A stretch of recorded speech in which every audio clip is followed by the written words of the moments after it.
तो आइए हम शुरू करते हैं आज का टॉपिक व्यवसाय अध्ययन का चैप्टर नंबर फर्स्ट, जिसे हम प्रबंध की प्रकृति एवं महत्व के नाम से जानते हैं। इंग्लिश में हम इसे nature and significance of management कहते हैं। चैप्टर नंबर फर्स्ट है। इसमें हम समझेंगे कि प्रबंध का अर्थ क्या होता है, प्रबंध का जन्म कैसे हुआ, प्रबंध मतलब जो शब्द है वो कहाँ से आया और क्या इसकी डेफिनेशन होनी चाहिए। अगर प्रबंध के जन्म की बात करें तो प्राचीन काल में मनुष्य की आवश्यकताएं सीमित थी, परंतु आधुनिक समय में आवश्यकताएं असीमित होने के कारण मनुष्य इन्हें अकेले पूरा करने में कठिनाइयां अनुभव करने लगा। उदाहरण की बात करें तो जैसे कि समझते हैं इसको पहले कि पुराने समय की अगर अपन बात करें तो इसमें क्या था, मनुष्य की जो आवश्यकताएं थी वो बहुत ही क्या थी, सीमित थी। जैसे कि मिट्टी के बर्तन हुआ करते थे जब के समय में, और जनसंख्या भी कम थी, जिससे कि क्या था, कुछ भी चीज को अगर मैन्युफैक्चर भी करना है या कुछ भी चीज का प्रोडक्शन करना है तो वो अकेला व्यक्ति कर लिया करता था, है ना। जैसे कि अगर गांव में कोई भी नाश्ते की दुकान है या कुछ भी किसी भी चीज की दुकान है तो वो अकेला मैनेज कर लिया करता था बंदा, क्योंकि गांव में पॉपुलेशन भी कम थी और लोगों की आवश्यकताएं भी कम थी और सामान भी कम ही था। मतलब एक तरीके से देखा जाए तो जब इतना डेवलपमेंट तो हुआ नहीं था। तो समय के बढ़ते साथ साथ क्या हुआ, जनसंख्या में वृद्धि हुई। जनसंख्या में वृद्धि होने का मतलब क्या कि जनसंख्या में वृद्धि होने के कारण एक अकेला व्यक्ति इतनी सारी जनता के लिए एक चीज का प्रोडक्शन, सपोज मान लीजिए आज कोलगेट की बात करते हैं, तो क्या ये संभव है अभी के समय में कोलगेट, जिस तरीके से कोलगेट हो गया या जिस तरीके से और भी बहुत सारी चीजें हैं, उषा फैंस हो गए, ये ऐसी चीजों का एग्जाम्पल, फिलिप्स बल्ब हो गए, ये इन चीजों का एग्जाम्पल है जो अभी मार्केट में बड़े स्केल पे इनका प्रोडक्शन होता है। तो ये एक अकेला व्यक्ति अभी कर सकता है क्या, नहीं कर सकता। लेकिन जब के समय की अगर अपन बात करें तो जब ये सारी चीजें ही कम हुआ करती थी, गांव में कुम्हार हुआ करता था, वो कुम्हार ही सारे गांव के लिए मिट्टी के बर्तन बना दिया करता था, क्योंकि गांव में पॉपुलेशन भी कम थी और लोगों की आवश्यकताएं भी कम थी। तो जनसंख्या में वृद्धि होने के कारण साथ में क्या हुआ, उद्योगों में भी वृद्धि हुई। उद्योग भी आज देख लीजिए आप, इतने सारे प्रोडक्ट अपने मार्केट में अवेलेबल हैं जिसकी कोई हद नहीं है ना। जैसे कि बहुत सारे एग्जांपल, दरवाजे बनाने की फैक्ट्री है, सोफा बनाने की फैक्ट्री है, फ्रिज बनाने की फैक्ट्री है, और साथ में अगर अपन बात करें चेयर्स बनाने की फैक्ट्री है, और फैंस वगैरह, और गाड़ी, मोटरसाइकिल, ट्रक्स, कार्स, है ना। और भी कई प्रकार के, जैसे कि स्विच वगैरह हो गए, फोटोज हो गए, है ना, लाइटिंग वगैरह, बहुत सारी चीजें आती है, जिसमें पेन वगैरह बनाने की फैक्ट्री हो गई, बहुत सारी फैक्ट्रियां अपने पास, कपड़ा बनाने की फैक्ट्री अवेलेबल है, ठीक है। तो ये सारी चीजें क्या होगा, उद्योग बढ़ गए। तो इसके बढ़ने की वजह से क्या हुआ, मनुष्य अकेला तो ये काम कर नहीं सकता था और नेशनल लेवल पे भी उसको करना था। अब गांव तक कब तक सीमित रहता, वो धीरे धीरे जैसे जैसे डेवलपमेंट होता गया, वो अपने गांव से हटके शहर में आया, शहर से हटके देश तक प्रोडक्शन करने लगा, और आज तक ऐसी बहुत सी इंडस्ट्रियां हैं जो विदेशों में तक अपना प्रोडक्ट को सेल करती है, विदेश गया जाता है, जिससे सामूहिक प्रयास की आवश्यकता हुई। फिर जिससे क्या हुआ, अब जब काम बड़े लेवल पे होने लगा, जनसंख्या बढ़ी, उद्योग बढ़े, नेशनल लेवल पे काम होने लगा, तो सामूहिक प्रयास में यहाँ पे कहा जा रहा है कि समूह की जरूरत पड़ी। एक अकेला व्यक्ति तो कर नहीं सकता, बहुत सारे लोगों की जरूरत पड़ी काम करने के लिए। जब समूह की जरूरत पड़ी तो इसके फलस्वरूप संगठन का निर्माण हुआ। किसका निर्माण हुआ, संगठन का। फिर हमें ऑर्गेनाइजेशन की जरूरत पड़ने लग गई, जहां पे बहुत सारे लोग काम करने, एक या दो से अधिक लोग मिलकर काम करते हैं, तो उसे हम संगठन कहते हैं। तो संगठन का निर्माण होने के बाद क्या हुआ, बनी बात है, संगठन जब आएगा तो उसको नियंत्रण तो करना पड़ेगा। नियंत्रण करने के बाद उसको कोई ना कोई निर्देश तो देगा, ऑर्डर तो देगा ही सही, और उनमें समन्वित, मतलब कि उन्हें क्या करना पड़ेगा, उनमें कोऑर्डिनेशन भी बना के रखना पड़ेगा, ठीक है। उनमें बातचीत, मतलब कुछ जरूरत पड़ रही है किसी भी चीज को, एक स्थान से दूसरे स्थान पे भेजना, एक जना दूसरे व्यक्ति पे निर्भर करता है। जब तक वो उस प्रोडक्ट का रॉ मटेरियल नहीं बनाएगा तब तक वो आगे वाला काम नहीं कर सकता, और करना जरूरी हुआ। इस आवश्यकता से प्रबंध शब्द का क्या हुआ, जन्म हुआ। तो हम इसका मतलब ये निकाल सकते हैं कि जब जैसे जैसे मनुष्य का विकास हुआ, वैसे वैसे ही प्रबंध का क्या हुआ, विकास हुआ, क्योंकि समूह की जरूरत पड़ने लग गई और समूह से संगठन का निर्माण हुआ। संगठन को लीड करने के लिए, नियंत्रण, लीड और कोऑर्डिनेशन बनाने के लिए इसकी जरूरत पड़ी। तो समझते हैं इसका अर्थ। प्रबंध एक प्रक्रिया है। क्या है प्रबंध? एक प्रक्रिया। ये कोई वस्तु या व्यक्ति नहीं है। प्रबंध एक क्या है, पूरी प्रोसेस है, किसी भी काम को करने की प्रोसेस। अब देखिए क्या प्रोसेस है ये। प्रबंध एक प्रक्रिया है जो कार्य को प्रभावपूर्णता और कुशलता, प्रभावपूर्णता का यहां पे मतलब है काम को समय पे करना। क्या करना? समय पर करना।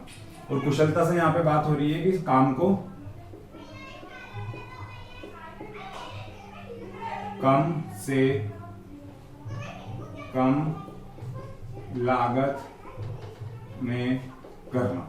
तो प्रभावपूर्णता का यहाँ पे मतलब हो रहा है कि किसी भी काम को मैनेजमेंट क्या करता है, एक प्रक्रिया है, उस प्रक्रिया में किसी भी कार्य को प्रभावपूर्णता मतलब समय पे करना और कम से कम लागत में, मतलब कि जितने भी कॉस्ट है उस मटेरियल प्रोडक्ट को बनाने की वो क्या होनी चाहिए, कम होनी चाहिए।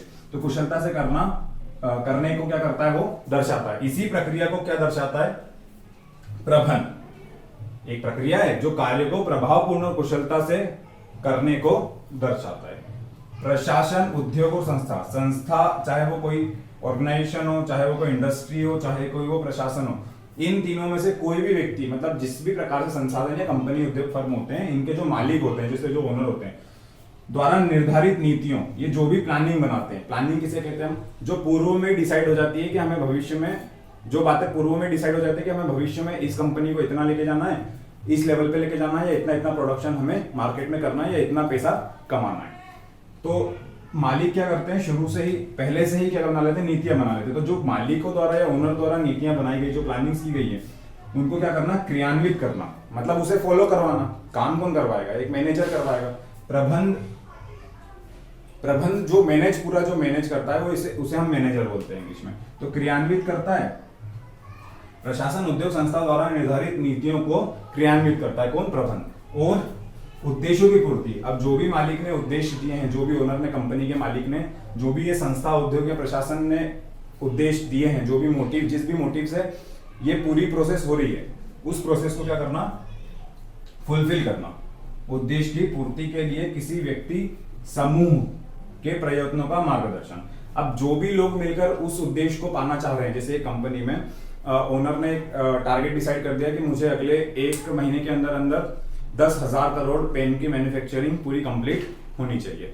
तो इसका मतलब क्या कि पूरे 10,000 में पेन की मैन्युफैक्चरिंग कंप्लीट करने के लिए क्या होगा कि रॉ मटेरियल इकट्ठा होगा, है ना, फाइनेंस मैनेजर भी काम करेगा, वर्कर भी काम करेंगे, सुपरवाइजर भी काम करेंगे, कंपनी भी रात 9 दिन चलेगी, उसमें बिजली भी लगेगी, है ना, ट्रक ड्राइवर ट्रक से सामान भी लेके आएगा। तो ये सारे लोग क्या हैं, उसके कंपनी में जो भी वर्कर है वो काम भी करेंगे, एम्प्लॉय रात 9 दिन कोशिश करेंगे कि वो टारगेट जो है वो जल्द से जल्द अचीव हो जाए। तो जो टारगेट है जो वो किसके द्वारा किया जा रहा है, समूह के द्वारा किया जा रहा है। तो उद्देश्य की पूर्ति के लिए किसी व्यक्ति, या तो फिर वो व्यक्ति करेगा या तो फिर वो समूह करेगा, व्यक्ति समूह के प्रयत्नों का मार्गदर्शन। जो भी प्रयत्न वो व्यक्ति कर रहा है उस उद्देश्य को पाने के लिए, उनका क्या करना, मार्गदर्शन करना, उन्हें दिशा दिखाना कि आपको ऐसे करना है, ऐसे नहीं, ऐसे इस तरीके से करिए तो ये और अच्छा हो सकता है। ये सारी चीजों का ध्यान रखना। फिर नेतृत्व, उनको लीड भी करना, उन्हें सही समय पे गलत और सही का समझाना कि हाँ ये सही है और ये गलत है, तथा नियंत्रण, उन पे क्या करना, कंट्रोल भी करके रखना। ये सभी प्रोसेस, ये सारी चीजें काई में आ जाती है, प्रबंध में। तो प्रबंध एक क्या है, प्रक्रिया है। अब आइए हम समझते हैं इसका नेक्स्ट टॉपिक। तो अब हम समझते हैं प्रबंध के प्रमुख कार्य, कि प्रबंध के आखिरकार क्या कार्य होते हैं, मेन जो किस मोटिव से मैनेजमेंट होता है। देखिए, इसका पहला प्रमुख कार्य होता है नियोजन। अब नियोजन क्या होता है, पूर्व में ही डिसाइड कर लेना या पूर्व में ही अनुमान लगा लेना कि कंपनी या फर्म या कोई भी ऑर्गेनाइजेशन है उसे क्या अचीव करना है ना। अभी की सिचुएशन को देखते हुए पूर्व में ही, मतलब अभी से ही आने वाली चीजों की प्लानिंग कर लेना, उसे ही हम क्या कहते हैं, नियोजन कहते हैं। जैसे कि एक एग्जांपल हम इसमें दे सकते हैं, एक पेन बनाने की कंपनी है, पेन मैन्युफैक्चर करती है, उसने पहले से ही एक 2 महीने पहले से ही प्लानिंग कर ली है और अपने यहाँ पर कंपनी मीटिंग करवा के सबको समझा दिया है कि अगले 1 महीने के अंदर अंदर हमें इस पेन को, स्टेट लेवल पे था अभी तक, अब उसे पूरे कंट्री, ऑल इंडिया में उसे उसका प्रोडक्शन करना है, हमें अलग अलग ब्रांचेस खोलनी है और इस काम को करना है किसी भी कीमत पे, है ना। तो उन्होंने पहले से ही प्लानिंग कर ली और उन्होंने पहले से ही इतना सारा उन्होंने बता भी दिया कि इतना अमाउंट हमारे पास है, इसमें हमें मैनेज भी करना है, सबको सैलरी वगैरह भी देनी है और मार्केटिंग करनी है, उसके अलावा हमें लोन इतना लेना है मार्केट से, इतने प्रोडक्शन करना, उसमें पेन इतने टाइप्स के रहेंगे, इतने रेट वाले 10,000 पेन रहेंगे, 20 रुपए वाले इतने पेन रहेंगे, red pen, blue pen, black pen, और भी उन्होंने कैटेगरी समझा दी। उन्होंने क्या किया, पहले से ही प्लानिंग कर ली। तो प्रबंधन का पहला काम क्या होता है, प्लानिंग करना। प्रबंधन का दूसरा काम क्या होता है, संगठन, ऑर्गेनाइजेशन बनाना। अब संगठन क्या होता है, संगठन मैंने आपको पहले ही बताया था, दो या दो से अधिक लोग मिलकर जब किसी भी काम को करते हैं, लोगों उन दोनों में समन्वय स्थापित होता है और वो अच्छे से एक दूसरे की मदद करते हुए काम को आगे की ओर ले जाते हैं। उसे ही हम, उस ग्रुप को हम क्या कहते हैं, संगठन कहते हैं। तो पहले प्लानिंग करना और ऑर्गेनाइज करना काम को, कि भैया ये डिपार्टमेंट तुम्हारा, ये डिपार्टमेंट तुम्हारा और ये डिपार्टमेंट तुम्हारा। तो अब नेक्स्ट इसका समझते हैं निर्देशन। थर्ड नंबर पे पहले नियोजन हो गया, प्लानिंग हो गई, फिर संगठन हो गया, फिर उसके बाद उधर निर्देश, डायरेक्टिंग करना, मतलब डायरेक्शन देना। अब डायरेक्टिंग करना मतलब क्या होता है, उन्हें बताना काम को कि तुम्हें ऐसे करना है, तुम्हें इतना ही काम करना है, तुम्हें इस स्टेट में ले जाके तुम्हें तुम्हारा प्रोडक्शन करना है, तुम्हें वहां पे फर्म लगानी है, तुम्हें इस स्टेट में होशंगाबाद या तुम्हारे मतलब दिल्ली में लगानी है, या तुम्हें यूपी में लगानी है, तुम्हें महाराष्ट्र में लगानी है, वगैरह वगैरह निर्देश देना। कुछ भी, जैसे कि सपोज मान लीजिए उनको ऐसा लगता है कि अब काम को देखते हुए चीजों को बदल देना चाहिए, कुछ भी सिचुएशन आ गई, जैसे मौसम खराब हो गया, तो कुछ भी उन्हें निर्देश देना। फिर उसमें क्या करना, नियंत्रण करना, मतलब कंट्रोल भी करना। ऐसा नहीं कि नियोजन बना के संगठन बना दिया और उन्हें ऑर्डर दे दिया तो उसके बाद कंट्रोल नहीं करना है, छोड़ दिया उनको उनके भरोसे, ऐसा नहीं। आखिरी दम तक, जब तक गोल अचीव ना हो जाए तब तक उनके ऊपर क्या करके रखना, कंट्रोल करके रखना। और आखिरी में उनमें क्या बना के रखना है, समन्वय बना के रखना है। समन्वय मतलब कोऑर्डिनेशन। समन्वय का मीन सिर्फ इतना सा ही होता है कि जब 4-5 लोग अलग अलग वर्ग के लोग होते हैं तो उनमें समन्वय स्थापित करना होता है। जैसे कि जो ट्रांसपोर्टेशन वाला व्यक्ति है वो समय पे सामान लाएगा, तभी तो पेन बनाने वाली कंपनी पेन बना पाएगी, बिजली आ पाएगी तभी तो, और मशीनें सही रहेंगी तभी तो, और वर्कर समय पे आएंगे तभी तो पेन बनेगा। तो एक व्यक्ति से पेन नहीं बनता। जब एक फर्म में बहुत सारे लोग होते हैं, जब तक मार्केट से लोन ही नहीं मिलेगा, जब तक रॉ मटेरियल कैसे आएगा, तो एक व्यक्ति दूसरे व्यक्ति पर क्या होता है, डिपेंड होता है। तो उनमें समन्वय बना के रखना कि तू तेरा काम सही समय पे करके दे, फिर तू तेरा काम कर, फिर उससे ऐसे मतलब 4-5 ग्रुपों में क्या करके रखना पड़ता है, कोऑर्डिनेशन बना के रखना पड़ता है। तो 5वां काम इसका ये होता है। अगर हम इसके सहायक कार्य की बात करें तो सहायक कार्यों में पहला कार्य होता है, मतलब ये तो मेन काम हो गए, ये क्या हो गए, मेन काम हो गए। इसके अलावा भी इसके कुछ काम होते हैं, जैसे कि पहला काम इसका होता है डिसीजन लेना, मतलब कि निर्णय लेना। किसी भी ऑन द स्पॉट ओनर नहीं होता है। ऑन द स्पॉट क्या होता है कि एक मैनेजर ही जो होता है वो पूरा डिसीजन लेता है। तो इसका पहला काम क्या है, कुछ भी डिसीजन लेना। अगर कुछ भी उसमें ऊंच नीच करनी है, जैसे 10,000 पेन पहुंचाने थे, नहीं है तो 8,000 पहुंचा दिए, 7,000 पहुंचा दिए, कुछ और पहुंचा दिए। ऑन द स्पॉट डिसीजन लेने का काम मैनेजमेंट का है। नियुक्ति करना, डिसीजन लेने के बाद क्या करना है, नियुक्ति भी करना है। नियुक्ति मतलब जो जिस काम के लिए बना हुआ है परफेक्ट, उसे उस काम का पोस्ट देना। जैसे कि फाइनेंस मिनिस्टर को फाइनेंस मैनेजर को फाइनेंस की पोस्ट दे दी, है ना। वैसे ही और भी बहुत सारे डिपार्टमेंट होते हैं कंपनी में जो अलग अलग, जैसे कि एक सुपरवाइजर होता है, एक सेल्स मैनेजर होता है ना, एक मार्केटिंग मैनेजर होता है। तो इन सभी को क्या दे दिया, अपने हिसाब से नियुक्तिकरण करना। तो पहले डिसीजन लेना, फिर नियुक्त करना, फिर पर्यवेक्षण मतलब कि ऑब्जर्वेशन, फिर ध्यान भी तो देना पड़ेगा उनके ऊपर, उन्हें ऑब्जर्व भी तो करना पड़ेगा, क्या ये उसको जो काम दिया था वो सही समय पे कर रहा है, नहीं कर रहा है, कैसे कर रहा है, कितना कर लिया है, क्या ये मेहनती है या नहीं है, इसकी सैलरी बढ़ानी चाहिए कि नहीं, मतलब इसे आखिरी तक क्या करेगा, ऑब्जर्व करेगा, उसकी फीलिंग तो जानेगा या उसके साथ होने वाली प्रॉब्लम्स को समझेगा, ठीक है। और आखिरी में क्या करती है, चौथे नंबर पे क्या करता है, प्रतिनिधित्व, रिप्रेजेंटेशन भी करेगा। अगर उनको कोई चीज समझ में नहीं आएगी, प्रतिनिधित्व का मतलब यहाँ पे होता है कि एक बड़े से हॉल में लोगों को बैठ के एक बोर्ड द्वारा या चार्ट द्वारा समझाना कि हमें किन किन टारगेट को अचीव करना है और हमें क्या क्या प्रॉब्लम आ सकती है और उसका सॉल्यूशन हमें कैसे निकालना है, ये सारी चीजें रिप्रेजेंटेशन करना। और अनुसंधान, भाई कुछ ना कुछ रिसर्च भी तो करना पड़ेगा, नया सोचना ही पड़ेगा। मार्केट में अब इतने सारे कंपटीशन हो रहा है, तो अगर सभी लोग एक जैसा करने लग जाएंगे तो हो गया काम, फिर तो ऐसा नहीं हो सकता। तो क्या करना पड़ेगा, अनुसंधान, रिसर्च भी करना पड़ेगा। अपने प्रोडक्ट के लिए, अपनी कंपनी के लिए क्या क्या चीजें अच्छी है, अपनी संस्था के लिए क्या चीजें अच्छी हैं, हाथ पे मार के उसे वो सारी ढूंढ के लानी पड़ेगी और कोशिश करनी पड़ेगी कि हम कम से कम कॉस्ट में अच्छा से अच्छा सामान और समय पे सामान बना सके।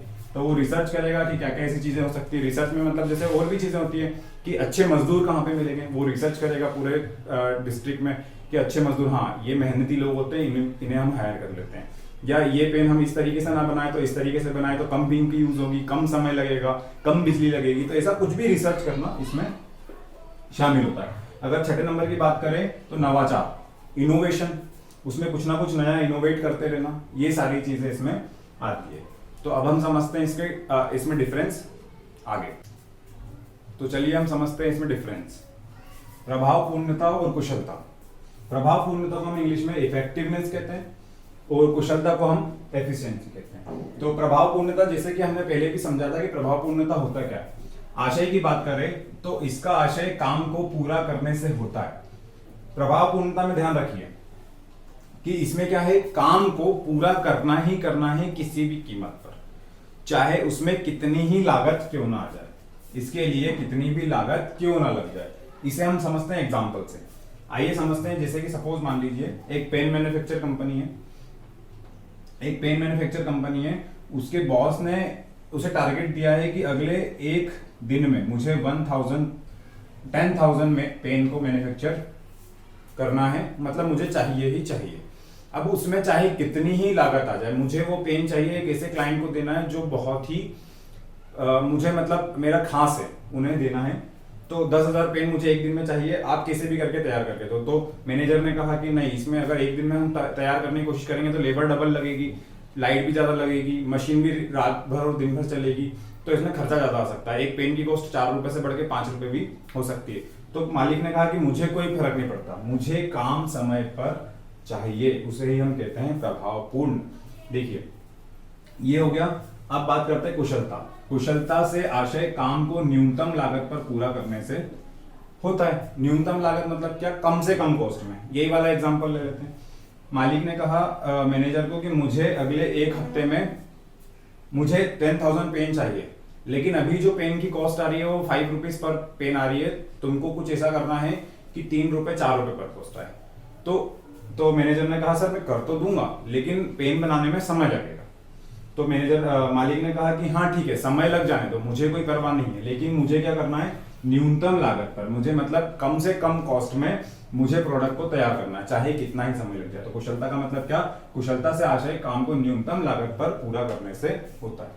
काम को पूरा करना है, समय इस पे डिपेंड नहीं करता कि कितना लग रहा है क्या नहीं, लेकिन काम कम लागत में होना चाहिए।